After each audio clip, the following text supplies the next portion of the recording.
Am I the a-hole for telling my roommate that I don't give a fuck about her boyfriend's allergies? I, 24F, have been living with my roommate Layla, 25F, for about 10 months. We signed a 2-year lease together, so we're not even halfway through it yet, which is why I'm trying to figure out if I'm in the wrong here before this turns into something that makes the rest of the time unbearable. When we first moved in together, things were easy. We weren't best friends, but we got along well enough. We had separate routines, respected each other's space, and didn't really have any major conflicts. We split rent evenly, kept shared spaces reasonably clean, and communicated when needed. It felt like a normal, functional roommate situation. The apartment itself isn't huge, but it's comfortable. We share the kitchen and living room and each have our own bedrooms and bathrooms. The kitchen is probably the most used shared space since both of us cook regularly, and up until all of this started, that had never been an issue. Layla started dating Kyle about 6 months ago. At first, I didn't think much of it. He would come over occasionally, mostly in the evenings, and he seemed fine. Quiet, polite, not someone who caused any kind of disturbance. I didn't interact with him much beyond basic greetings. At some point, Layla mentioned that he has severe food allergies. She explained that he's allergic to shellfish, nuts, and soy, and also has a list of other more moderate allergies. She made it clear that some of them were serious enough to cause anaphylaxis. I took that seriously. I'm not someone who would ignore something like that, especially when it comes to health. I asked what I should be mindful of when he was over, and she explained that certain foods, especially nuts, could be an issue if they were airborne during cooking. That felt reasonable to me. So whenever she told me he was coming over, I would adjust what I was planning to cook. If I had been thinking of making something with peanuts or soy sauce, I would switch to something else or just cook earlier and clean thoroughly. It wasn't a huge inconvenience, and it felt like basic consideration. There were a few times where I double-checked with her beforehand just to be sure. I wiped down surfaces, kept things contained, and made sure the kitchen didn't have anything lingering that could cause a reaction. As far as I know, he never had any kind of reaction at our apartment. There were no incidents, no close calls, nothing that suggested I wasn't being careful enough. For a while that system worked. The issue started gradually. It wasn't like there was one specific moment where everything changed. It was more like the expectations kept shifting little by little. At some point, Layla started asking me to avoid cooking certain things, not just while he was there, but in general. At first, it was framed as being extra cautious. She mentioned that even trace amounts or residue could be a problem, and asked if I could limit how often I use certain ingredients. I didn't agree to that outright, but I did try to be mindful. I kept my ingredients organized, sealed, and mostly in my own designated cabinet space. I cleaned up after myself as usual and didn't leave anything out. Then it escalated further. Layla told me that Kyle wasn't comfortable being in the apartment knowing that there were ingredients present that he was severely allergic to. Not that they were being used at the time, but just that they existed in the space. That's when it started to feel unreasonable to me. She asked if I could stop keeping nuts, soy products, and anything else that could trigger a serious reaction anywhere in the apartment.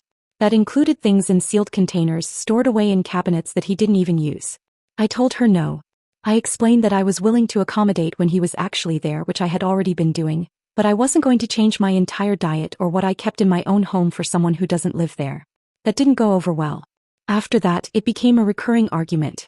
Every time he was planning to come over, the topic would come up again. It wasn't just about cooking anymore. It was about what existed in the apartment at all times.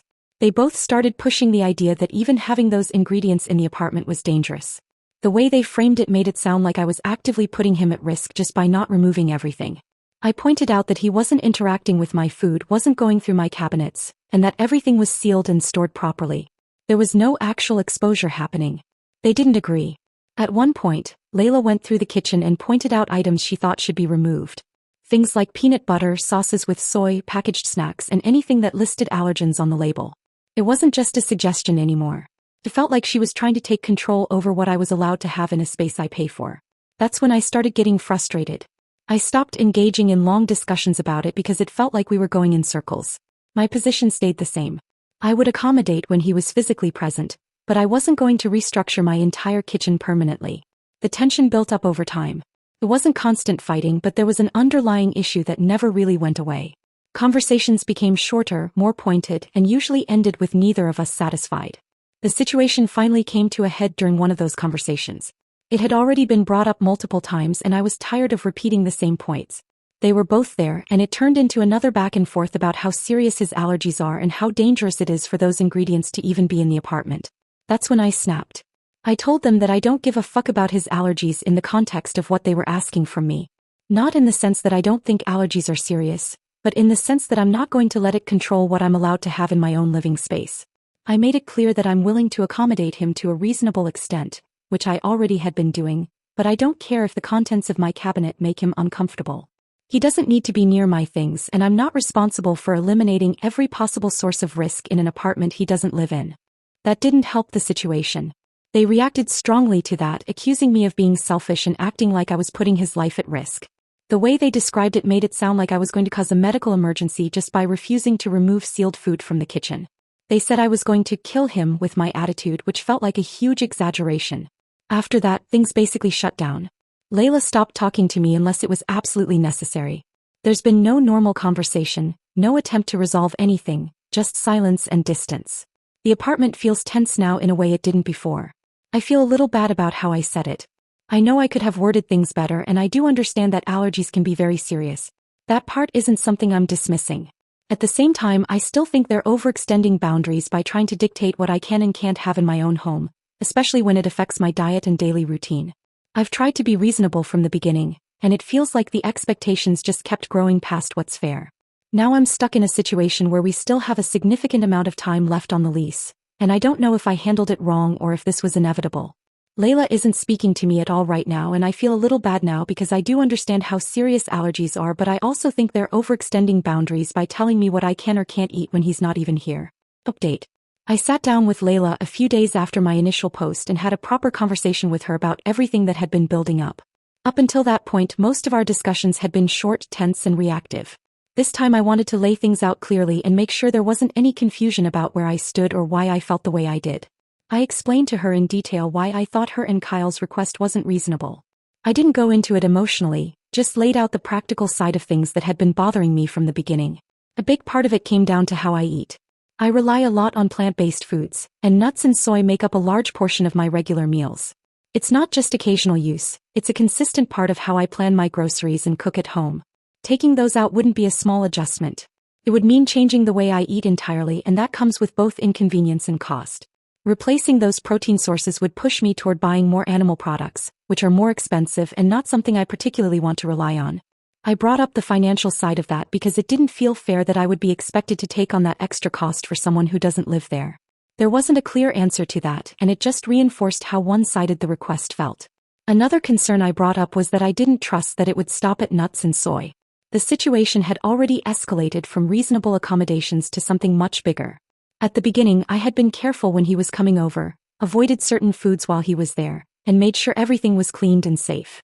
That had been enough at the time. Then it turned into removing ingredients entirely, even when he wasn't present. From my perspective, it showed that the boundary kept shifting. I told her that if I agreed to this, I didn't have any confidence that more restrictions wouldn't follow later. Once the expectation changed once, there wasn't anything stopping it from changing again. I also told her that the request itself felt disrespectful. This is my home too. I pay to live there, I share the space, and I don't think it's reasonable for a guest, even a serious partner, to dictate what I can and can't keep in my own kitchen. I made it clear that I understood prioritizing her relationship and her personal life, but that didn't extend to the apartment in a way that pushed me out of equal standing in a space I pay for.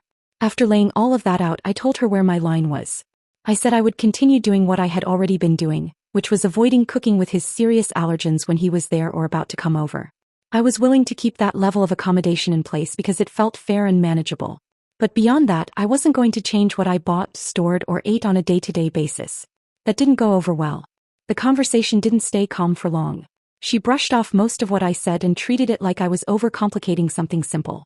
The way she responded made it seem like she thought I was refusing out of stubbornness rather than because of actual concerns. Whenever I tried to clarify or explain further, she would interrupt or talk over me, and it became difficult to keep the conversation productive. At one point, the discussion shifted in a way that made things clearer than anything else she had said before. She brought up the idea of what would happen if Kyle moved in. It wasn't framed as a definite plan, but it was said in a way that made it obvious it had been considered. That changed everything for me. Up until then, I had been dealing with the situation as something temporary and limited to when he visited.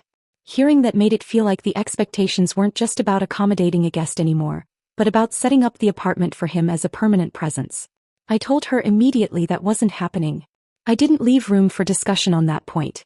After that, I ended the conversation for the night because it wasn't going anywhere productive and I didn't see a way to resolve it in that moment.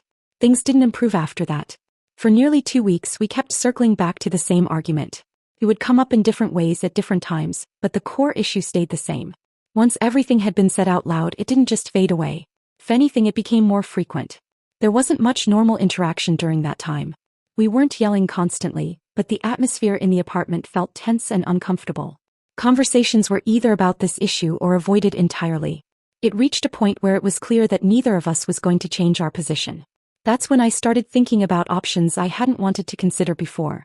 I had signed the lease expecting a stable living situation, not something that would turn into an ongoing conflict. But at that point it felt like the situation wasn't going to resolve on its own, and staying in it long-term didn't seem realistic. So I told her I was going to speak to the landlord about breaking my part of the lease. That reaction was immediate and intense. She got very upset and started talking about how she wouldn't be able to afford the apartment on her own. From what she said, it sounded like Kyle wasn't in a position to help financially, even if he did move in. That part surprised me, especially considering how much influence he had already had over the situation. I told her that things had gone too far and that I didn't think I could continue living there like that. I didn't frame it as a threat, just a decision I was seriously considering because I didn't see another solution. I also made it clear that I wasn't trying to force her out or leave her in a difficult position without notice. I gave her the option that if it made more sense for her to leave instead, that would work for me too. The goal at that point was just to separate the living situation in a way that didn't leave either of us stuck. It wasn't an easy conversation. She was clearly overwhelmed by the idea of having to move or deal with the lease situation, but at the same time, the reality of the situation had caught up to both of us. After some time, she agreed that she would move out and go back to living with her dad. That decision didn't happen instantly, but once it was made, things started moving fairly quickly. We coordinated with the landlord and figured out how to handle the lease without penalties on her end. I agreed to take on the full rent temporarily, which came with some risk for me, but it allowed things to be resolved without dragging it out further. She moved out by the end of April, and as of this week, she's completely out of the apartment. The difference in the atmosphere was noticeable right away. It felt calmer, more stable, and like I had my space back. There wasn't that underlying tension anymore, and I didn't have to constantly think about what was going to come up next. Around the same time, I reached out to my childhood best friend Allie.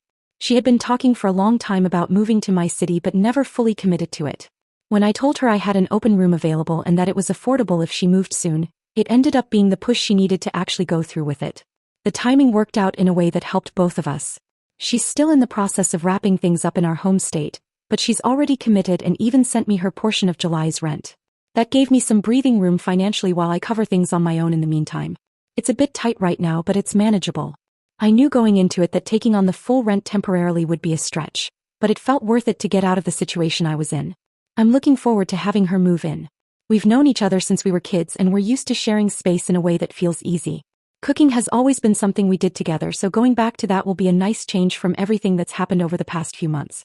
The apartment feels like it's getting back to being a place I actually enjoy being in again.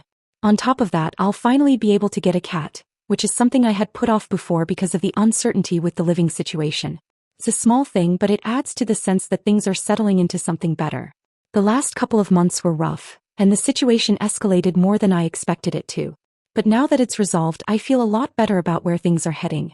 I'm happy with how everything turned out and just wanted to share how it all played out.